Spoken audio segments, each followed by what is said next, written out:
When you think of ancient heavy cavalry, what comes to mind? Knights in shining armor? Samurai on horseback? How about a warrior so heavily armored that even their horse was dressed like they were about to invade a medieval fashion show? Enter the Kataphrakts, the OG tanks of the battlefield. These ironclad warriors didn't just ride into battle, they turned warfare into an art form, blending brute force with tactical finesse. Today, we're diving deep into their world, who they were, how they fought, and why they were both feared and admired. This isn't just a history lesson, it's a masterclass in ancient military innovation. So buckle up or armor up, because by the end of this, you'll see why the Kataphrakts were the stuff of ancient nightmares and Hollywood dreams. Before we dive into their role on the battlefield, let's answer the big question: who were these guys? The Kataphrakts were elite heavy cavalry that originated in the ancient Middle East, with their earliest roots tracing back to the Parthians and the Sassanid Persians. Picture this: warriors encased in scale or lamellar armor, riding horses that looked like medieval tanks. And no, this wasn't just for show. The Kataphrakts were designed to smash through enemy lines with a force that could put modern battering rams to shame. But their influence didn't stop there. By the time the Byzantine Empire rolled around, the Kataphract had evolved into a symbol of imperial might, combining shock tactics with precision maneuvers.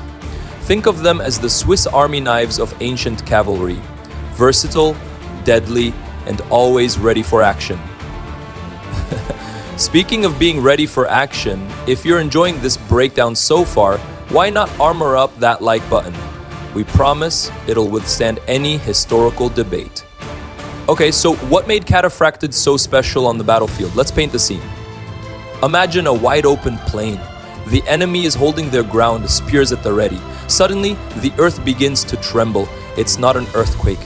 It's the sound of hundreds of Kataphrakts charging in perfect formation. Shields shatter, infantry scatter, and morale? Well, that's out the window. Kataphrakts were the epitome of shock cavalry. Their primary tactic was simple but devastating. A full throttle charge designed to break enemy lines. But here's the twist. They weren't just about brute force. These riders were disciplined and well coordinated, often working in conjunction with lighter cavalry or infantry to create chaos and capitalize on openness. The Battle of Carrhae is a prime example. In 53 BCE, Parthian Kataphrakts, paired with their deadly horse archers, obliterated a Roman force led by Marcus Crassus.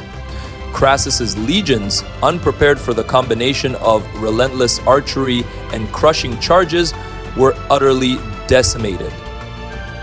Lesson learned: don't mess with the Parthians unless you're ready to face some medieval Mad Max vibes. But the Kataphrakts weren't just about charging headlong into battle. They were innovators, adapting their tactics and equipment to meet the challenges of the time. Take the Byzantine Kataphrakts, for example. These guys didn't just rely on brute force. They integrated precision with strategy. The famous Cantabrian Circle, a rotating cavalry maneuver, allowed them to wear down enemies with repeated strikes before delivering the final blow. They also employed combined arms tactics, working seamlessly with archers, infantry, and even siege equipment.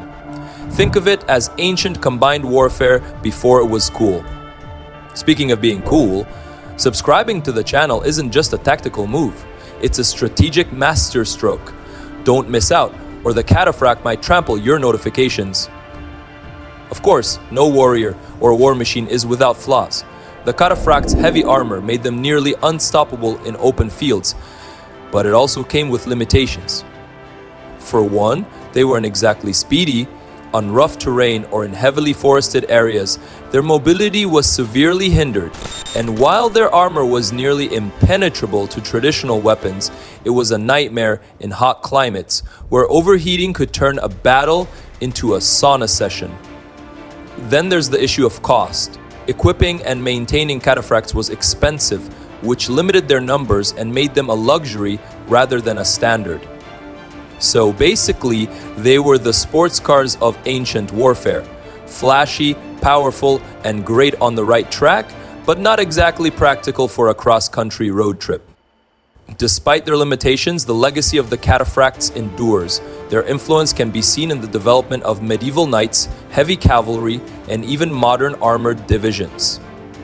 Their emphasis on combining protection, discipline, and tactical innovation set a standard for cavalry that would shape warfare for centuries. In a way, the Kataphrakts were the bridge between the ancient and medieval worlds, paving the way for a new era of combat. If this legacy has you hooked, hit that like button, because even the Kataphrakts would appreciate a bit of support from the ranks. So, what made the Kataphrakts so special? They weren't just warriors, they were innovators. Their ability to blend brute force with precision, adaptability with discipline, and tradition with forward thinking set them apart from other cavalry of their time. In a world where battles were often won or lost on the strength of one charge, the Kataphrakts proved that a perfect blend of skill, strategy, and style could change the course of history. And honestly, if we could bring them back today, they'd probably dominate Mario Kart 2. Just saying. So, what do you think? Were the Kataphrakts the ultimate heavy cavalry? Or do you have another contender in mind? Let us know in the comments below. And remember, subscribing is like reinforcing your defenses, a tactical move you won't regret.